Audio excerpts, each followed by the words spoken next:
Our mind is a tremendous gift where it remembers vividly every experience and every information that comes our way. Well, this can be transformed into a phenomenal imagination, but if you lose control over your imagination, if you lose the discrimination as to what is imagination and what is reality, what is future, what is present and what is past, then your mind will become your greatest enemy. Most human beings are not suffering life, they're just suffering their memory and their imagination. What happened 10 years ago, they still suffer. What may happen day after tomorrow, they already suffer. This is not about life. This is about lack of control over two most fantastic faculties that human beings have, a vivid sense of memory and a fantastic sense of imagination. Do not worry about your future. If you do your present well, future will naturally blossom. We can only work with what's on our hands right now.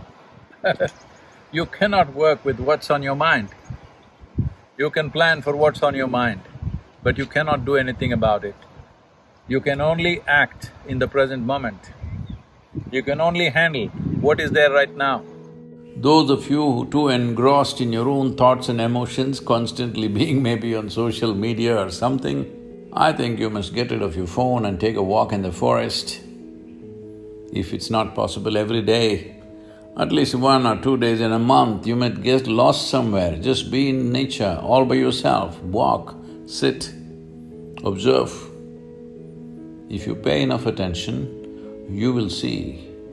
You will be so enchantingly enamored by every little thing in the existence because the way a single ant is made is too much for you and your intelligence to grasp exactly how this is made. Those who have not peeled their eyes to the creation get too enamored with their own mental creations, which is their thought, the juicy part being emotion.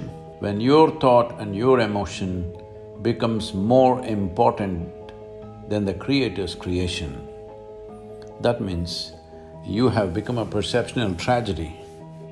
You have not realized the nature of life at all. We know many things, we can do many things, but we do not know anything in its entirety.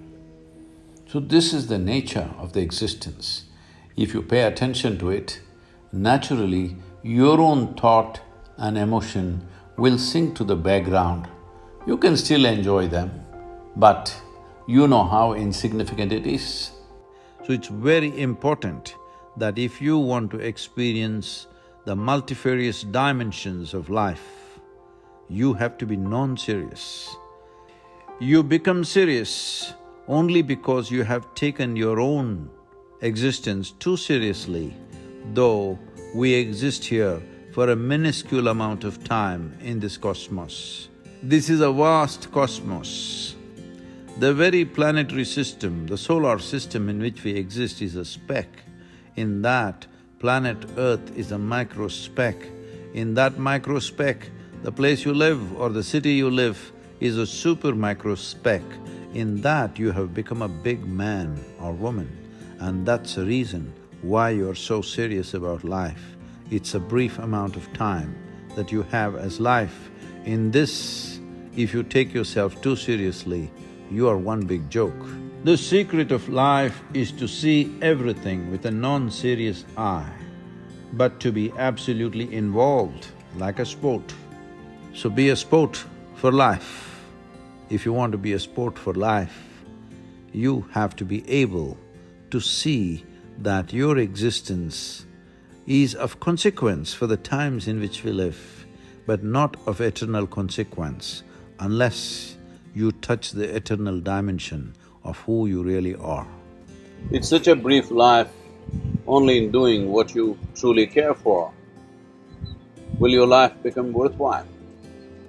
If genuine involvement has to come in your life, for you to give yourself absolutely, you must be doing something that truly matters to you.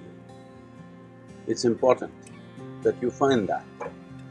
When I say it's important to find that, you don't have to spend half your life looking for what is my passion. No, you just have to dig into this ability of you making everything yours. When everything is yours, this whole world is yours, this cosmos is yours. So when it is a part of you, if you involve yourself absolutely and constantly strive to create what matters to you, what you really care for, then your existence itself will be worthwhile.